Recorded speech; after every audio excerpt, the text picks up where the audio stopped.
কুসুম সিরিয়ালের আগামী পর্বে আছে হৃদয় কাঁপানো এক দৃশ্য। কুসুম যে ভালোবাসার জন্য হাজার অন্যায় হাজার কষ্ট হাসি মুখে মেনে নেয়, সেই কুসুম এবার আয়ুষের নাম ধরে দণ্ডি কেটে ব্রত পালন করতে দেখা যাবে। হ্যাঁ প্রিয় দর্শক, কুসুম সিরিয়ালের আজকের পর্বে আমরা এমনটাই দেখব যে কুসুম আয়ুষের জন্য দণ্ডি কেটে ব্রত পালন করছে। দীপালি পিসি তাকে মন্দির থেকে নিয়ে যায় পাশের জলাশয়ে গিয়ে তাকে জলাশয় থেকে গোসল করিয়ে দেয় এবং বলে তাড়াতাড়ি চলো কুসুম, এই কাজটি খুব দ্রুত শেষ করতে হবে। তখন কুসুম সেখান থেকে দণ্ডি কাটতে কাটতে মন্দিরের দিকে আগাতে থাকে। সে মাটিতে শুয়ে শুয়ে দণ্ডি কাটছিল আর সিঁদুর দিয়ে সেই দণ্ডির দাগ কেটে দিচ্ছিল।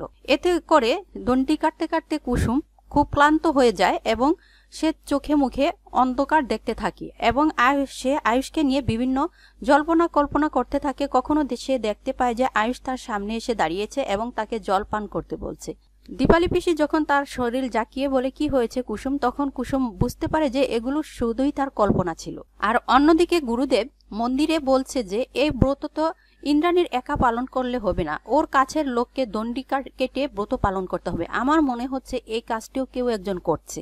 তখন রাজশেখর আর ঈশান বলে কে করতে পারে সেই কাজ। এমন সময় দেখা যায় যে সেখান দিয়ে কুসুম দণ্ডি কেটে কেটে মন্দিরের দিকে আগাচ্ছে। তখন ঈশান বলে দেখো ওই মেয়েটি কেন মাটিতে এভাবে লুটিয়ে পড়ছে। তখন গুরুদেব বলে এই মেয়েটি দণ্ডি কেটে ব্রত করছে, সে যে তার কোনো এক প্রিয়জনের দুঃখ কুষ্ঠ গোছানোর জন্য বা প্রিয়জনকে ভালো রাখার জন্য এই ব্রত পালন করছে। কিন্তু তারা বুঝতে পারে না এটাই হচ্ছে কুসুম। কুসুম তখন মাটিতে দণ্ডি কাটছে আর দীপালি তার পাশে দাঁড়িয়ে দাঁড়িয়ে কাঁদছে আর বলছে আমার জন্য আজ তোমার এই কষ্ট পালন করতে হচ্ছে কুসুম, আমার ভুলের জন্য তুমি আমাকে ক্ষমা করে দিও। আমি যদি না বলতাম তোমাকে তুমি নোয়া বাঁধানো খুলে ফেলো, তাহলে তোমার নোয়া বাঁধানো থাকতো। কুসুম তখন দণ্ডি কাটছে আর ঈশ্বরের কাছে প্রার্থনা করছে যে আমাকে ক্ষমা করো, আজকের এই দণ্ডি কাটার পর থেকে আমি আমার সদবার বেশ আমার শরীরের সাথে জুড়ে থাকবে।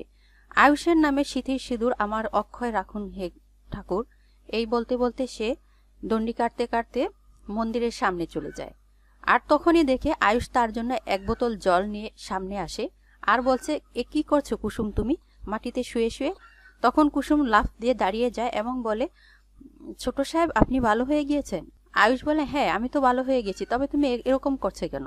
কুসুম তখন বলে যে আপনি কেন এরকম করছেন, আপনার জন্য দেখছেন না আমরা কতটা কষ্ট করছি, আপনার জন্য দেবী মা কিচ্ছু খাচ্ছে না, কত কষ্ট করে ভিক্ষাব্রত পালন করছে। তখন আয়ুষ কুসুমকে বলে আমি দেখছিলাম তোমরা আমাকে কতটা ভালোবাসো। এই বলে সে হেসে দেয় এবং কুসুমকে তার জলের বোতলটা আগিয়ে দেয়, বলেন এই নাও জল খাও। কুসুম যেই জলের বোতল ধরে পানি খেতে যাবে তখন দীপালি পিসি তার শরীর ধরে জাকিয়ে নেয় আর তখন কুসুম ভ্রম ভেঙে যায়। সে বলে আমি তো এটা কল্পনা দেখছি, তাহলে কি আমার ছোট সাহেব আমার কাছে ফিরবে না। সে ঠাকুরের কাছে প্রার্থনা করে আর বলে হে ঠাকুর আমার সিঁথির সিঁদুর আপনি অক্ষয় রাখুন। কি দর্শক, আপনার কি মনে হয় কুসুমের এই কঠিন ব্রত পালন করার পর আয়ুষ তার মৃত্যুশয্যায় থেকে আবার জীবনে ফিরে আসবে? যদি আপনার মতামত জানাতে চান তাহলে কমেন্ট বক্সে কমেন্ট করুন। ভিডিওটি ভালো লাগলে লাইক দিন আর আমাদের চ্যানেলের সাথে থাকতে চ্যানেলটিকে সাবস্ক্রাইব করে নিন। এতে করে আপনি সিরিয়ালের পরবর্তী আপডেটগুলো পেয়ে যাবেন সবার আগে। ভিডিওটি শেষ পর্যন্ত দেখার জন্য অসংখ্য ধন্যবাদ।